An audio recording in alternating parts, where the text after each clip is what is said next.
Hello everyone! Welcome to my channel. Please subscribe and hit the bell icon. Taylor Sheridan is being too on the nose about 1923's modern conveniences. Yes, 1923 is a period piece about the Depression-era Dutton family. But the Yellowstone prequel is still too on the nose about references to modern conveniences that define the time.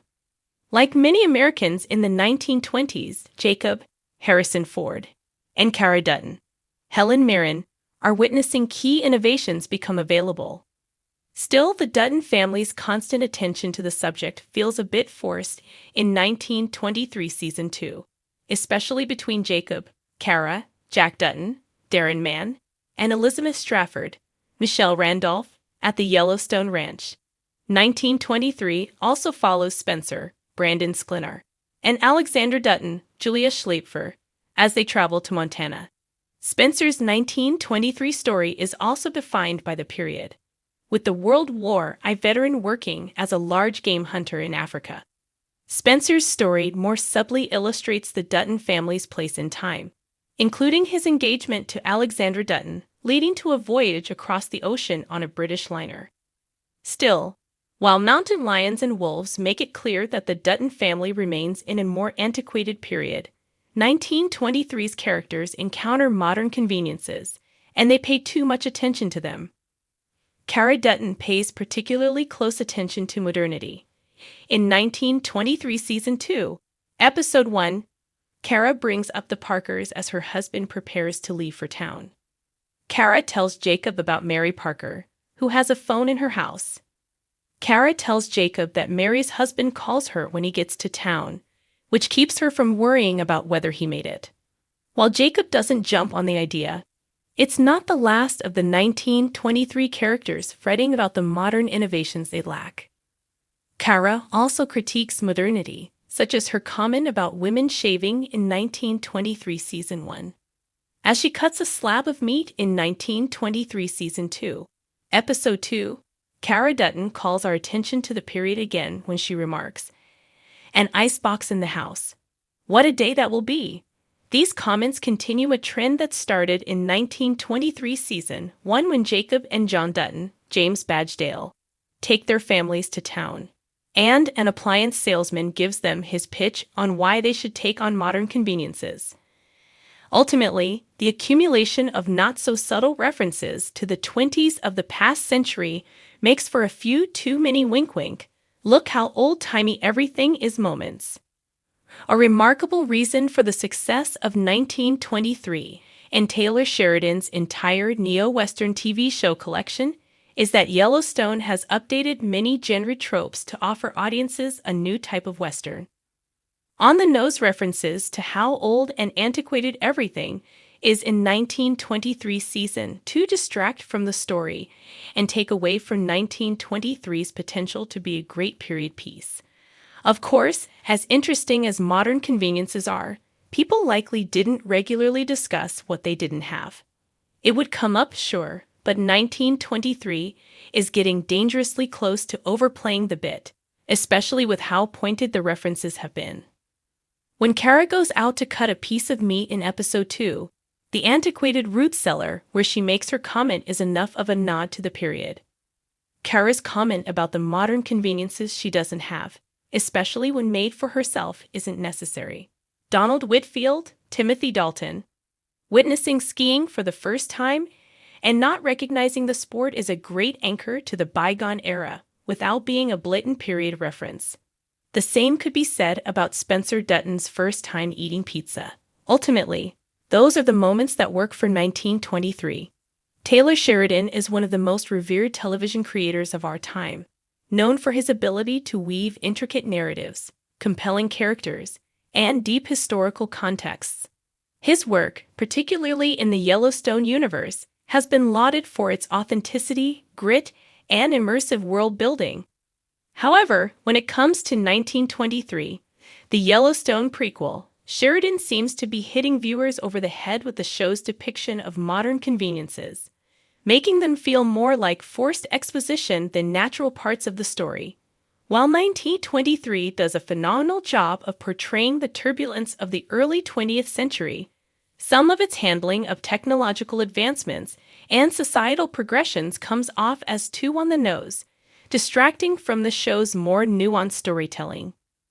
The overemphasis on technological progress. The overemphasis on technological progress. There's no denying that the early 1920s were a transformative period. The United States was embracing innovations like automobiles, radio, and electricity at a rapid pace. However, Sheridan has a tendency to make these advancements the center of attention in a way that feels unnatural. Instead of seamlessly integrating these changes into the everyday lives of the characters, he often presents them in ways that feel like history lessons. For example, a simple moment in which a character marvels at an electric light or a car is often accompanied by dialogue that feels like it's lifted from a textbook rather than from organic conversation.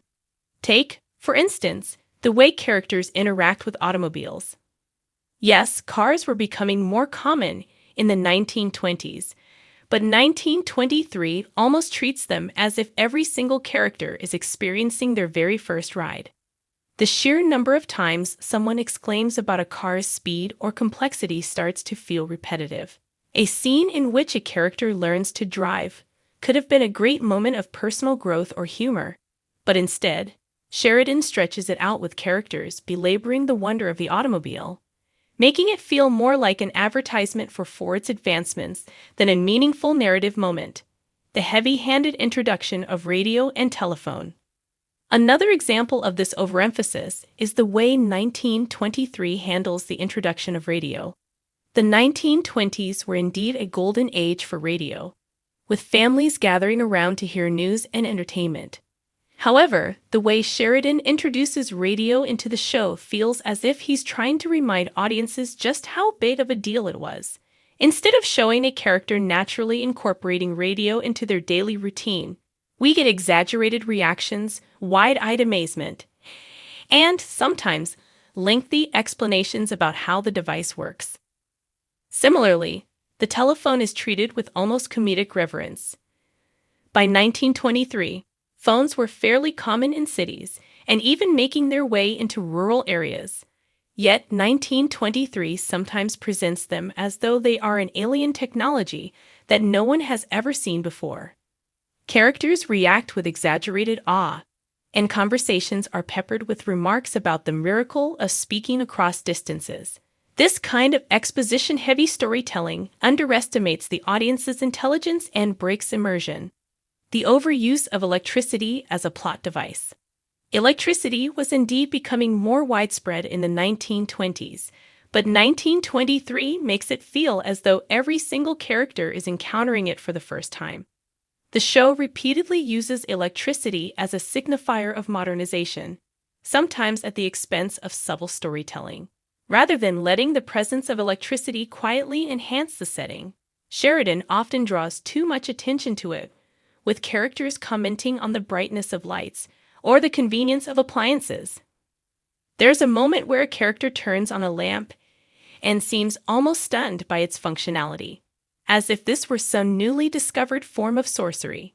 While it's true that rural areas lagged behind cities in electrification, these reactions are sometimes exaggerated to the point of being unbelievable. Instead of a casual remark or an offhand comment, 1923 makes sure the audience fully understands that electricity was a big deal, often at the cost of more organic dialogue. Social progression handled with a heavy hand. It's not just technology. Sheridan also tends to overstate social and cultural progress in 1923. Women's rights, prohibition, and post-war trauma are all essential themes in the show, but they're sometimes approached in a way that feels more like a lecture than a naturally woven narrative. When a female character expresses frustration about gender roles, it often feels like she's speaking directly to the audience rather than engaging in a conversation that would have felt authentic to the time. For instance, a scene where a woman discusses her desire for independence could have been a powerful moment of quiet defiance. Instead, Sheridan turns it into a monologue about the struggles of women, almost as if he's giving a modern audience a reminder of how far society has come. While the sentiment is important, It's the delivery that makes it feel less like storytelling and more like a history lesson. Why subtlety matters. Sheridan's tendency to emphasize historical advancements so explicitly can take away from the show's otherwise immersive experience. The best period dramas succeed when they make historical settings feel lived in rather than merely educational. Shows like Peaky Blinders and Boardwalk Empire do an excellent job of embedding historical context without making it feel like a history lesson. In contrast, 1923 sometimes treats modern conveniences like they need constant explanation, which can break the audience's suspension of disbelief.